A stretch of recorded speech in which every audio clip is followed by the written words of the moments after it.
राधे राधे। और हम अगले प्रसंग में, जिसे परीक्षित का शाप कहते हैं, उस प्रसंग में प्रवेश करते हैं। प्रेम से बोलो वृंदावन बिहारी लाल की जय। महाराज परीक्षित ने पांडवों के चले जाने के पश्चात अपनी सत्ता को संभाला और एक बार विचार आया कि चलकर प्रजा की व्यवस्था का निरीक्षण किया जाए। ये देखा जाए कि हमारे राज्य में प्रजा हमारे बारे में क्या सोचती है, क्या विचार है प्रजा का। प्रजा सुखी है कि नहीं, किसी को कोई कष्ट तो नहीं, कोई दुख तो नहीं है। और अपने कुछ बड़े बुजुर्ग अनुभवी मंत्रियों को साथ में लेकर महाराज परीक्षित अपने नगर क्षेत्र में घूमने लगे। उन्हें सभी जगह पर सर्वत्र अपने पूर्वजों की प्रशंसा ही सुनने को मिली, तो परीक्षित जी का हृदय गदगद हो गया, बहुत प्रसन्न हुए। परंतु एक जगह परीक्षित जी ने देखा बड़ा ही अटपटा सा दृश्य। एक गाय अपने बछड़े के साथ खड़ी है और दोनों गाय बछड़े आंसू बहाते जा रहे हैं, रोते जा रहे हैं। और एक निर्दयी दुष्ट उनके पीछे पड़ा हुआ है। दोनों गाय बछड़े अपने दुख सुख एक दूसरे से कह रहे हैं, बांट रहे हैं। और बछड़ा कहता है कि मां, शायद आप इसलिए रो रही हैं क्योंकि मेरे 3 पैर नहीं हैं, और या तो फिर शायद आप इसलिए रो रही हैं कि प्रभु इस धराधाम को छोड़कर अपने परम धाम को चले गए, पधार गए। और इन दोनों के संवाद को परीक्षित सुन रहे थे। यह सुनकर तो क्रोध से परीक्षित के नेत्र अंगारे बन गए और परीक्षित ने यह सोचा कि मुझ परीक्षित के राज्य में गौ माता पर इतना बड़ा अत्याचार। अरे, जिन गायों की रक्षा के लिए मेरे प्रभु गोपाल बनकर इस धरा धाम पर वन वन विचरण किए, उन गौ माता पर अत्याचार। उनके परम धाम जाते ही गौ माता को इतना सताया जाने लगा। प्रभु का नाम ही जिन गायों के द्वारा गोविंद पड़ा। अब तो क्रोध से आंखें एकदम अंगार हो रही थी। हाथ में तलवार लेकर परीक्षित उस ओर दौड़ पड़े। हे गौ माता, अब आपको रोने की आवश्यकता नहीं है। प्रभु परमधाम गए तो क्या हुआ, परीक्षित तो अभी जीवित है। मारोदिम रंभ भद्रम ते खलानाम मयि शात्सरी। क्रुद्ध हुए महाराज परीक्षित जैसे ही आगे बढ़े, उस दुष्ट को दंड देना ही चाहते थे कि वह दीनवत शरणम गतः मुकुट उतार कर चरणों में गिर गया।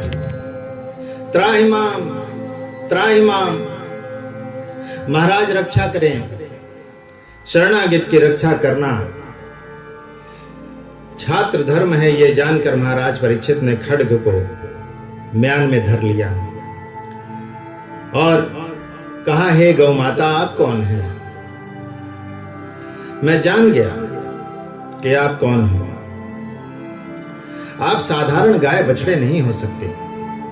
आपके संवाद को ही सुनकर मैं जान गया था। हे वृषभ, आप कौन हैं? क्योंकि आपके तो 3 पैर टूटे हुए हैं। तुम्हारी ये दुर्दशा किसने की, मुझे बताओ। निसंकोच होकर, निर्भय होकर बताओ कि यह हाल किसने किया। बछड़ा बोल पड़ा, महाराज, मैं अपने दुख का हेतु किसे मानूं। कुछ लोग कहते हैं कि भाई जैसा कर्म करोगे वैसे ही फल मिलेगा। कर्म ही सुख दुख का कारण होता है। और कुछ लोग कहते हैं भाई ईश्वर की इच्छा के बिना तो पत्ता भी नहीं हिलता, भगवत इच्छा से ही सब कुछ होता है। कुछ लोग कहते हैं भाई ग्रहों की गति है, अनुकूल ग्रह आ जाए तो बड़ा आनंद मिलता है और प्रतिकूल पड़ जाए तो बड़े बड़े महापुरुषों को भी दुख उठाना पड़ता है, कष्ट उठाना पड़ता है। इसलिए भाई मेरी समझ में नहीं आता कि मुझे नहीं लगता कि मैं अपने दुख का किसी को दोष दूं। अंत में अपनी दुर्दशा का दोषी किसी को नहीं मानता। महाराज परीक्षित बोले बस बस मैं पहचान गया आप कौन हैं। आप साक्षात धर्म हैं। और क्योंकि पापी को तो पाप का फल मिलता है, लेकिन पापी के पाप की चर्चा करने वाला भी पाप का भागी बनता है। और इसीलिए आपने किसी के दोष की चर्चा नहीं किया, अपने मुख से किसी के दोष का दोषारोपण नहीं किया। इसलिए आप साक्षात धर्म हैं। और ये जो गौ माता है यही धरणी है, भूमि है, जिनका भार उतारने के लिए प्रभु आए थे, पर अब लीला संवरण करके परम धाम को चले गए हैं। इसलिए उनके वियोग में दुखी हैं। परंतु ये धूर्त कौन है जो आपके पीछे पड़ा हुआ है, ये समझ में नहीं आया।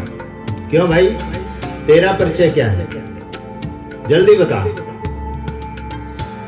चरणों में गिरकर बोला, सरकार मैं कली हूं, कलियुग हूं। परीक्षित बोले अच्छा अच्छा, तो तुम कलियुग हो।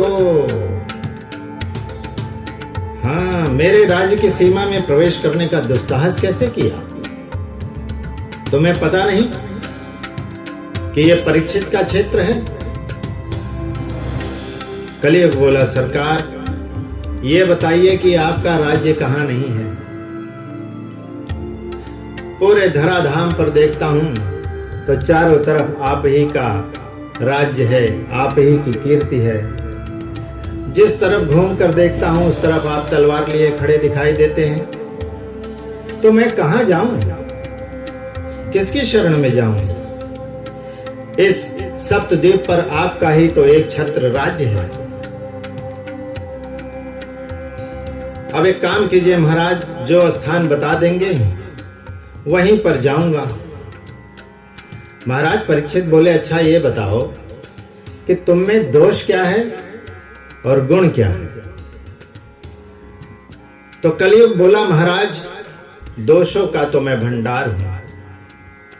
हाँ, लेकिन एक बात है, एक बहुत ही विशेष गुण है मेरे अंदर। परीक्षित ने कहा, क्या गुण है? यत् फलम नास्ति तपसा न योगेन समाधिना तत्फलम लभते सम्यक केशव कीर्तनात्। कलियोग केवल हरि गुण गाहा, गावहि नर पावहि भव थाहा। कलियोग केवल हरि गुण गाहा।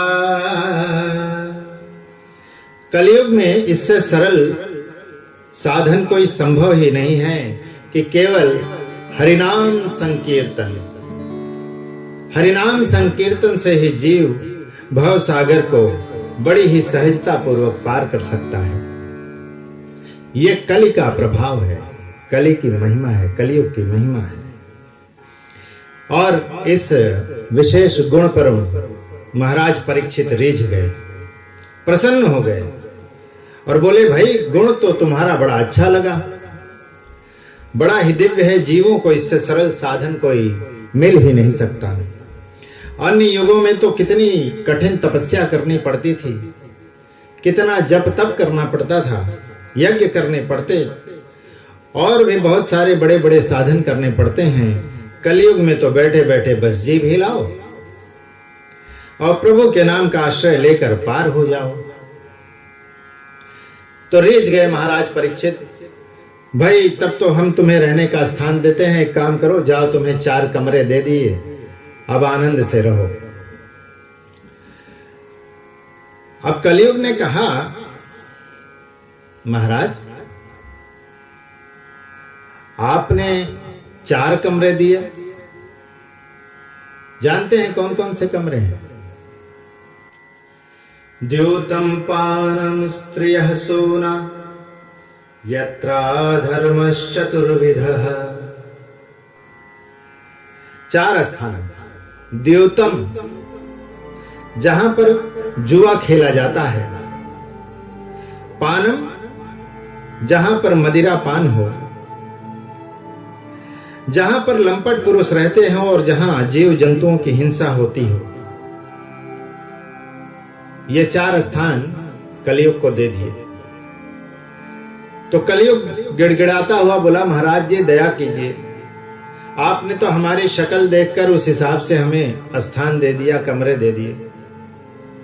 अब जब आप हमारे ऊपर रीझ गए हैं, हमसे प्रसन्न हैं, हमारे एक गुण पे आप प्रसन्न हैं, तो एक काम और कर दीजिए। परीक्षित बोले, क्या? कहा कि एक अच्छा सा और कमरा दे दीजिए। अरे भाई, अच्छा 4 कमरों का घर हो तो उसमें एक बहुत अच्छा सा हॉल भी तो होना चाहिए, सुंदर सा, जहां लोग आए जाएं, आनंद मनाएं। तो परीक्षित ने कहा, क्या चाहते हो? कलयुग ने कहा, महाराज सोने में मुझे स्थान दे दीजिए, स्वर्ण में, तो बड़ी कृपा होगी। अब महाराज परीक्षित तो उस पर रीझ गए थे, प्रसन्न थे, इसलिए उसी जल्दबाजी में उन्होंने कहा कि तथास्तु, जाओ तुम्हें सोने में भी स्थान दिया। और फिर क्या था, कलयुग बड़े आनंद से इन 5 स्थान पे अपना घर बना लिया, प्रवेश कर लिया, और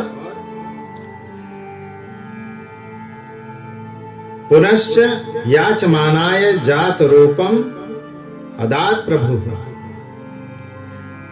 स्वर्ण में निवास तो मांग लिया। अब यहां पर एक शंका भी है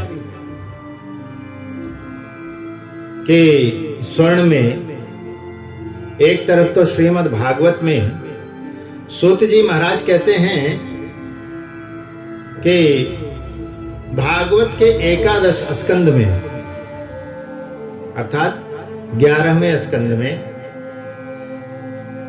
16वें अध्याय का जो 18वां श्लोक है, उसमें विभूति योग का वर्णन करते हुए उद्धव से भगवान स्वयं कहते हैं कि धातु नामस्मि कांचनम। हे उद्धव, धातुओं में स्वर्ण मेरा ही स्वरूप है। जो सोना आप हम धारण करते हैं, भागवत में भगवान कहते हैं कि धातुओं में स्वर्ण मेरा ही स्वरूप है, उसमें मेरा निवास है। और अब लोग भागवत में लिखा है कि स्वर्ण में कलयुग का निवास है। तो ये तो बड़ी अजीब सी बात है, ये कैसे संभव है? तो अब किसका निवास माने? और इसका समाधान यह है कि ईमानदारी से प्राप्त हुए स्वर्ण में ही भगवान का निवास होता है। जो आपने श्रम करके ईमानदारी से जो स्वर्ण धारण किया है, तो उसमें भगवान का निवास है। अब कुछ लोगों ने कहा, सरकार ईमानदारी से तो कम ही लोग हैं जो सोना पहन पाते हैं, कृपया कुछ और संशोधन कीजिए। तो गोस्वामी तुलसीदास जी महाराज ने रामचरितमानस में एक संकेत दिया है और कहा है कि संसार की कोई वस्तु ऐसी है ही नहीं कि जिसमें दोष ना हो। जड़ चेतन गुण दोष में विश्वकीन करता। भोजन करते हैं तो अन्न में दोष, वस्त्र पहनते हैं तो वस्त्र में दोष। हर वस्तु सदोष है, परंतु जो वस्तु भगवान को निवेदित कर दी जाए, अर्पण कर दी जाए, तो वह निर्दोष हो जाती है, दोष से मुक्त हो जाती है। प्रेम से बोलो वृंदावन बिहारी लाल की जय। पर ठाकुर जी का भोग यदि लग जाए तो वह क्या बन जाता है? प्रसाद। यदि आप घर में कोई भी वस्तु बनाएं, भोजन प्रसाद, तो उसमें से एक थाल सजाकर, एक गिलास में पानी लेकर, उसमें तुलसी दल डालकर आप यदि भगवान के समक्ष रखकर उसे निवेदित करते हैं, तो वह जो है भोजन फिर भोजन नहीं, वह भोजन प्रसाद बन जाता है। और प्रसाद का तो स्वाद भी बदल जाता है। तो भगवान को जो समर्पित करके ग्रहण करो तो वह प्रसाद बन जाता है। और वस्त्र पहनना हो, चाहे कोई आभूषण से अलंकृत होना चाहें, तो भगवान को समर्पित करें। होगा स्वर्ण में दोष, पर यदि हमने ठाकुर जी को अर्पित कर दिया तो वो ठाकुर जी का प्रसाद बन गया। और ऐसा करने से उसमें साक्षात प्रभु का वास हो जाता है। अतः भगवान का प्रसाद बनाकर ही वस्तु को ग्रहण करना चाहिए। प्रेम से बोलो जय जय श्री राधे, जय श्री राधे। तुम्हें निवेदित भोजन करहि, प्रभु प्रसाद पटभूषण धरहि, तुम्हें निवेदित। तो इस प्रकार एक दिन महाराज परीक्षित स्वर्ण मंडित मुकुट धारण करके शिकार खेलने के लिए निकल पड़े। और शिकार करते करते घनघोर वन में दिग्भ्रमित हो गए, रास्ता भूल गए, मार्ग से भटक गए। तो भूख और प्यास से जब पीड़ित हो गए तो वहीं पास में महर्षि शमीक की एक छोटी सी कुटिया थी। और वहां पहुंचने के बाद बाहर खड़े होकर महाराज परीक्षित ने आवाज लगाई, अरे कोई है, सुनिए, कोई है अंदर। जब कोई आवाज नहीं आई तो परीक्षित जी अंदर की ओर गए तो देखते हैं कि एक साधु साधना में लीन है, ध्यान में है, समाधिस्थ है। अब उसे देखने के बाद परीक्षित जी को बड़ा क्रोध आ गया कि ये क्या बात है, मैं यहाँ का महाराज हूं और मुझे देखकर इसने आंखें बंद कर ली, समाधि में बैठने का नाटक करता है। सोचा कि राजा की सेवा करनी पड़ेगी, इसलिए आंख मूंद लिया। अब गुस्से में लाल पीले हो गए और उसी गुस्से में उन्होंने क्या किया, वहां पर एक सर्प पड़ा था मरा हुआ, उसे उठाया और ऋषि के गले में डाल दिया। राजा भ्रमित हो गए थे। मृषा समाधिरा हो स्वित, उन्हें लगा कि ये झूठी समाधि है और असल को नकल, नकल को असल। देखिए, बहुत संभालना चाहिए इस बात को कि कई बार हमसे भूलवश जो असली है उसे हम नकली समझ बैठते हैं। यदि ऐसा हो गया तब तो ठीक है, कोई बात नहीं, लेकिन यदि नकली चीज है और उसे हम असली समझ ले तो वो तो और भी खतरनाक हो जाता है। क्योंकि आपने देखा रामचरितमानस में भी, रामायण में भी यह प्रसंग आता है कि प्रताप भानु नामक राजा ने एक नकली ऋषि को असली समझ लिया था, तो कितना कष्ट, कितना दुख भोगना पड़ा। और दूसरे, यहां पर राजा परीक्षित भ्रमित हो गए और असली ऋषि को नकली मान बैठे और उसके गले में मरा हुआ सर्प डाल दिया। अब इसके पश्चात उन्होंने वहां से चले जाना ही उचित समझा, क्योंकि भूख प्यास से व्याकुल थे। तो महाराज परीक्षित वहां से चले गए। यह दृश्य एक ऋषि कुमार ने देखा और यह देखने के बाद वह ऋषि कुमार चला गया जहां पर शमीक ऋषि के पुत्र, एक नदी पास में ही थी, उसके तट पर खेल रहे थे। और उस ऋषि कुमार ने शमीक ऋषि के पुत्र को जाकर सारा वृत्तांत सुनाया। वहां पर कौशिक नदी थी और कौशिक नदी के तट पे ही वो शमीक ऋषि के पुत्र अपने मित्रों के साथ खेल रहे थे। यह समाचार जैसे ही उन्होंने सुना तो ऋषि कुमार की तो क्रोध से आंखें अंगार हो गई और मेरे पिता की समाधि अवस्था में अपमान किया राजा ने। वह बालक तुरंत नदी के जल में प्रविष्ट हो गया, जल हाथ में लिया कौशिकी नदी का। कौशिक्या उपस्पृश्य वाग वज्रम विसर्जः। कौशिकी नदी का जल अपने हाथ में लेकर महाराज परीक्षित को भयंकर शाप दे दिया। इति लंघित मर्यादम तक्षकः सप्तमे हनि दंक्षति स्म कुलांगार चोदितो में ततद्रुहम्। हे कुलांगार, तुम्हारे पूर्वजों ने सर्वदा संतों का चरण रज अपने मस्तक पर धारण किया और तूने संतों का अपमान किया।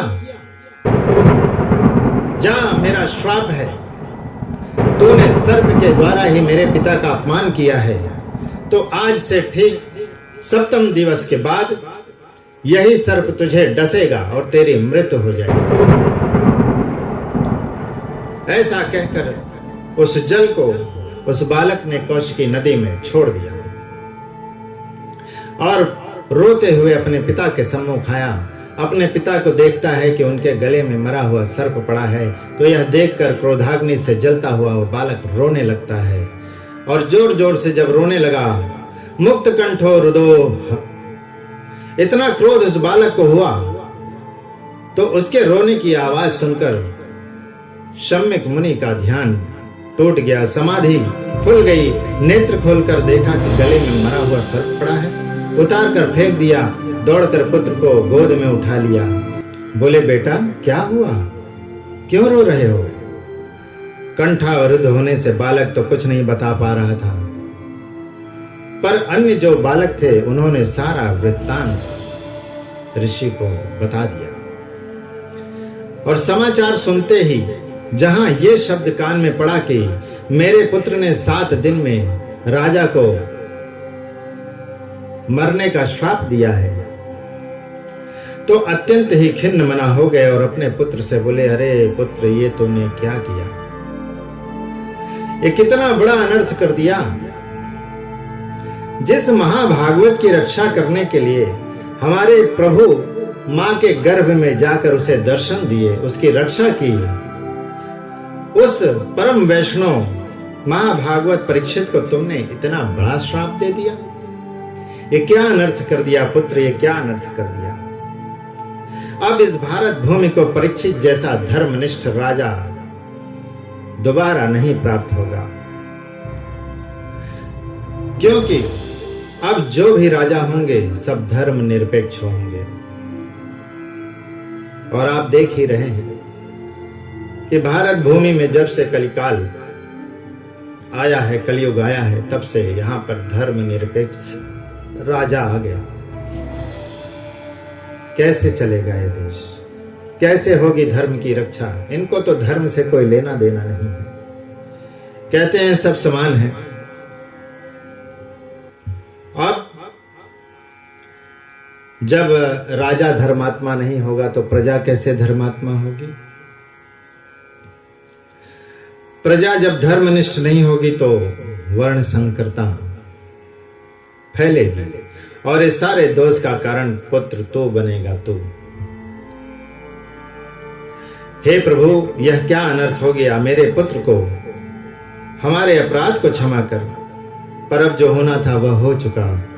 तुरंत अपने सेवक को भेजकर महाराज परीक्षित को सचेत किया, सूचना दी कि आज से ठीक 7वें दिन सर्पदंश के कारण तुम्हारे मृत्यु हो जाएगी। और सेवकों ने जाके राजा परीक्षित को यह सूचना दी।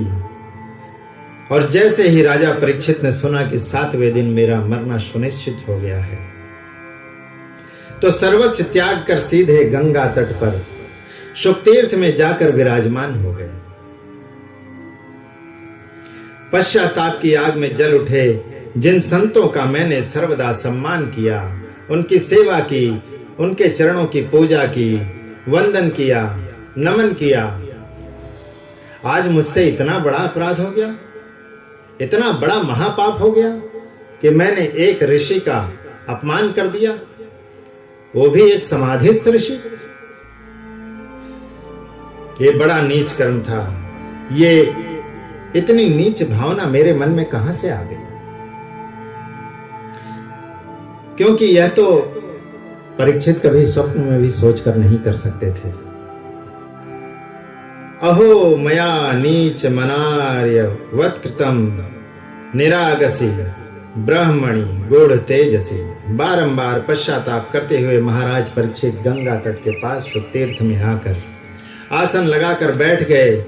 ऋषि मुनियों को जब पता चला कि हमारे सम्राट को 7वें दिन मरना है, उन्हें श्राप लगा हुआ है मरने का, तो सभी दौड़े दौड़े उनके पास पहुंच गए।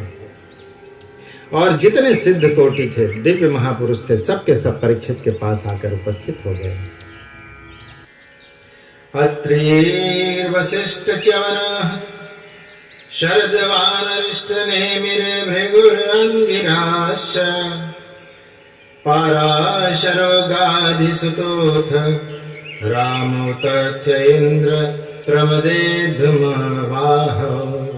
अत्रि, वशिष्ठ, पराशर, भृगु, परशुराम, विश्वामित्र आदि सब के सब वहां पर उपस्थित हो गए। सभी पहुंच गए। और इतने संतों का समुदाय जब परीक्षित ने देखा कि गंगा तट पर ये सभी मेरे समक्ष आकर उपस्थित हैं, तो गदगद हो गए, आनंदित हो गए, प्रसन्न हो गए। और विधिवत सभी की उन्होंने पूजा की, वंदन किया और कहने लगे, महाराज, समझ नहीं आता कि मुझ छत्र बंधु के ऊपर आपने कैसे अनुग्रह किया। इतनी बड़ी कृपा की आपने। मैंने तो संत का कितना बड़ा अपमान किया, परंतु धन्य है संत कि यह सब जानते हुए भी मुझ पर अनुग्रह प्रदान करने के लिए यहाँ पर पधारे। आप समस्त संतों के चरणों में शत शत प्रणाम, कोटि कोटि वंदन। लेकिन एक ही बात जानना चाहता हूं कि म्रियमाणस्य किम कर्तव्यम, मरने वाले को क्या करना चाहिए? बहुत सुंदर प्रश्न किया परीक्षित जी ने। कहते हैं कि म्रियमाणस्य किम कर्तव्यम, मरने वाले को क्या करना चाहिए? और तभी तत्राभवद भगवान व्यासपुत्रो यदृच्छया गामट मानोनपेक्षः अलक्षलिंगो निज लाभ तुष्टो वृतश्च बालैर अवधूत वेशः तत्राभवत् भगवान व्यासपुत्रो। तत्राभवत् भगवान व्यासपुत्रो। और ऐसे ही समय में अचानक ऋषि मुनियों के बीच में साक्षात भगवान सुखदेव जी के रूप में प्रकट हो गए। प्रेम से बोलो सुखदेव जी महाराज की जय। शौनक जी ने पूछा, महाराज कौन से भगवान प्रकट हो गए? सूत जी कहते हैं कि भगवान व्यास पुत्र मानव भक्त की रक्षा करने के लिए भगवान व्यास नंदन ही सुखदेव बनकर वहां पर प्रकट हो गए। और पहले परीक्षित पर संकट आया था तो वह भी एक ब्राह्मण के कारण। उसका नाम था अश्वत्थामा, जिससे बचाने के लिए, जिसके ब्रह्मास्त्र से परीक्षित की रक्षा करने के लिए स्वयं भगवान गर्भ में प्रविष्ट होकर उसकी रक्षा की और उस ब्रह्मास्त्र को शांत किया। और दूसरी बार भी अगर परीक्षित को श्राप लगा है तो वह भी एक ऋषि पुत्र ने यह श्राप दिया। और एक बार पुनः उन्हें उस श्राप से बचाने के लिए भगवान स्वयं तत्राभवद भगवान व्यासपुत्र शुक जी महाराज बनकर ऐसा प्रतीत होता है कि स्वयं भगवान वहां पर उपस्थित हो गए हैं। कैसे कृपालु हैं, दयालु हैं भगवान। और स्वेच्छा से भ्रमण करते हुए जा रहे हैं। अलक्षलिंग निज लाभ तुष्ट, स्त्री पुरुष भेद रहित होकर वो चले आ रहे हैं। एकदम नग्न अवस्था में है। उन्हें संसार की मोह माया का कोई प्रभाव ही नहीं है। कोई माया ने उन्हें नहीं घेरा हुआ है। अपने आनंद में भगवान का नाम संकीर्तन करते हुए चले आ रहे हैं। ऐसे परमहंसाचार्य श्री सुखदेव जी कि जिन्हें इतना भी ज्ञान नहीं है कि स्त्री और पुरुष किसे कहते हैं, उनकी दृष्टि में तो सबसे बड़ी एक ही सत्ता है, निज लाभ तुष्ट।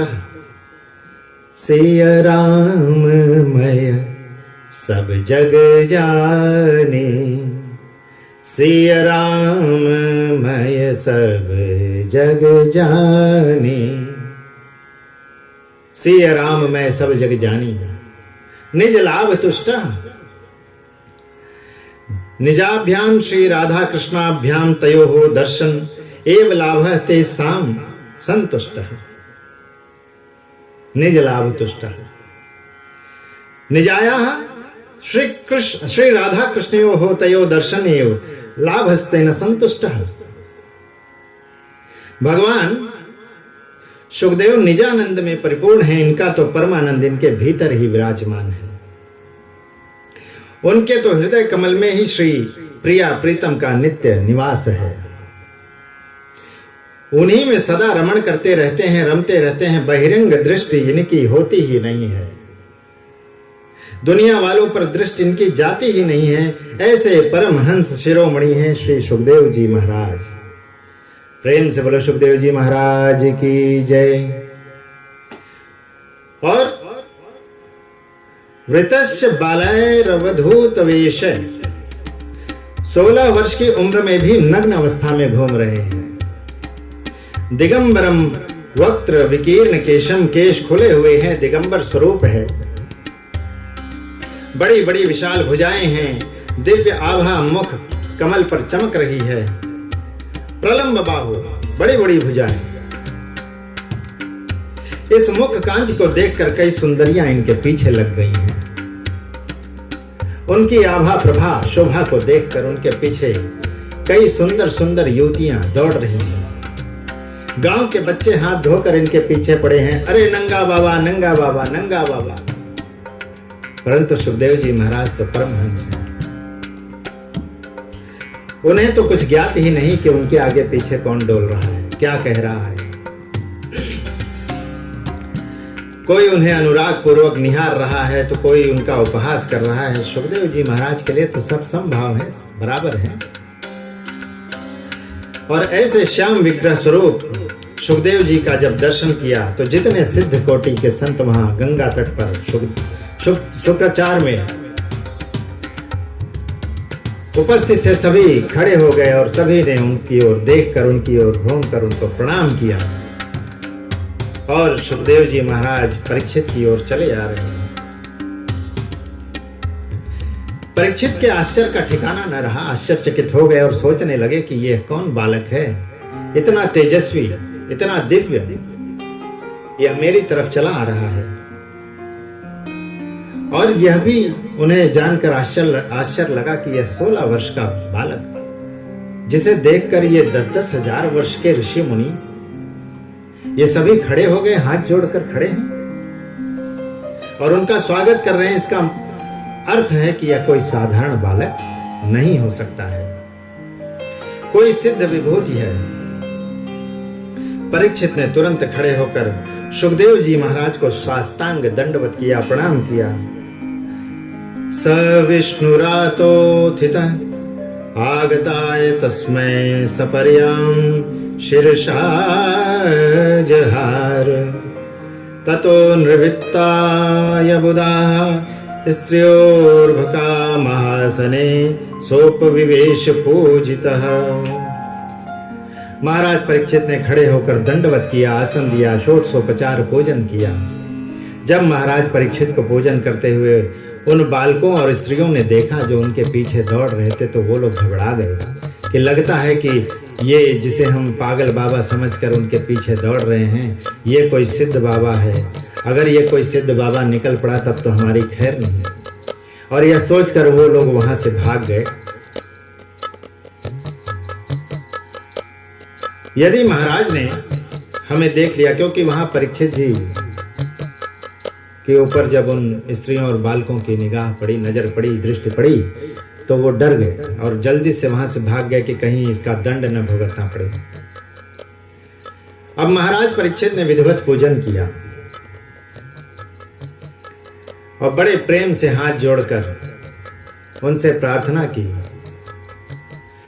गुरुदेव दया करके मुझको अपना लेना, मैं शरण पड़ा तेरी, चरणों में जगह देना। आइए इस भजन को सुनते हैं बड़े ही प्रेम से बोलो सुखदेव जी महाराज की जय। जय श्री राधे, जय श्री श्याम।